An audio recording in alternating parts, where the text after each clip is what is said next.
భగవద్గీత తృతీయాధ్యాయం కర్మయోగం.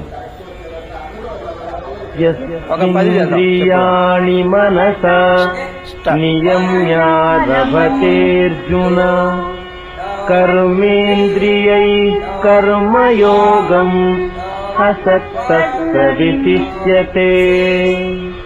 అర్జున, ఎవడు ఇంద్రియాలను మనస్సుతో నియమించి అసక్తుడై కర్మేంద్రియాలతో కర్మయోగం